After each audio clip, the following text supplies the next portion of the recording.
டெல்லி கூடயும், லக்னோ கூடயும் இந்த மாரி தான் லாஸ்ட் ஓவர்ல போய் மேட்ச விட்டுருப்பாங்க. அந்த 2 மேட்ச்லயும் பார்த்தோம் அப்டின்னா, லாஸ்ட் ஸ்ட்ரைக் வந்து இவருக்கு த்ருவ் ஜுரேலுக்கு கிடைச்சிருக்கவே செய்யாது. ஹெட்மேயரே ஸ்ட்ரைக்க வச்சு மொத்தமா காலி பண்ணியிருப்பாரு. இன்னைக்கு பார்த்தோம்னா, இவருக்கு த்ருவ் ஜுரேலுக்கு நல்ல ஸ்ட்ரைக் கிடைச்சது. அவர் நல்லா யூஸும் பண்ணாரு. கேம குளோஸா எடுத்துட்டு வந்தாரு. பட் இருந்தாலும் ஃபினிஷ் பண்ணி குடுக்க முடியல. ஸோ அவங்களோட ஃபினிஷர்ஸ் 2 பேராலயுமே வந்து மேட்ச முடிச்சு குடுக்க முடியல. ஸோ இது பெரிய ஒரு பிரச்சனையா இருக்கு. ஆமா.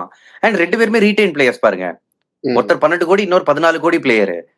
இவங்க அதை பண்ணுவாங்கன்னு சொல்லிட்டு தானே இவங்களை ரீட்டைன் பண்ணி அவ்வளவு கோடி கொடுத்து வச்சிருக்காங்க.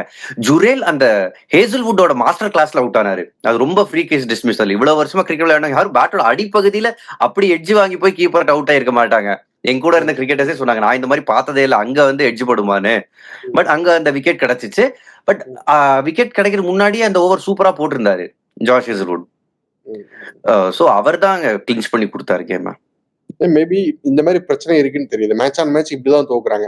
கடைசி ஒரு ஓவரோ 2 ஓவரோ தான் வந்து மேட்ச் விடுறாங்க ராஜஸ்தான். என்னன்னா முன்னாடி பிளேயர்ஸ் இருக்கிறாங்களே, இப்ப யாசஸ்வி ஜெய்ஸ்வால் நல்ல பெரிய இன்னிங்ஸ் ஆடுறாரு. ரியான் பராக் நல்ல ஃபார்ம்ல நல்ல டச்ல தான் இருக்கிறாரு.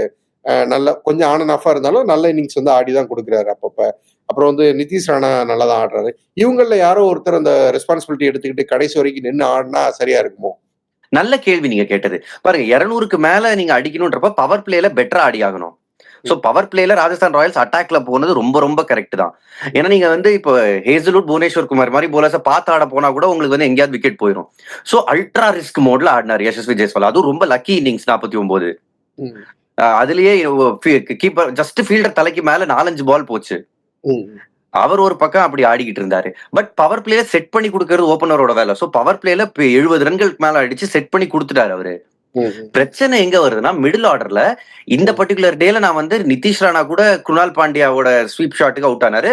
அது கொஞ்சம் ஒரு மாதிரி லென்த்த கணிக்கல அவரு. அதை கூட விட்டுருங்க. Riyan Parag match on match விக்கெட்டை த்ரோ பண்றாரு. இதுவரைக்கும் எல்லா மேட்ச்லயும் அவர் வந்து 20 அடிச்சிருக்காரு. ஆல்மோஸ்ட் எல்லா மேட்ச்லயும் 20 அடிக்கிறவரு. என்னங்க ஷாட் அது ஆடினது. குணால் பாண்டியா ஓவர் போட வராரு. இவர் அப்பதான் அவரை பாக்குறாரு. பால் அப்படியே அங்க ஒரு ஷாட் ஆடுவீங்க.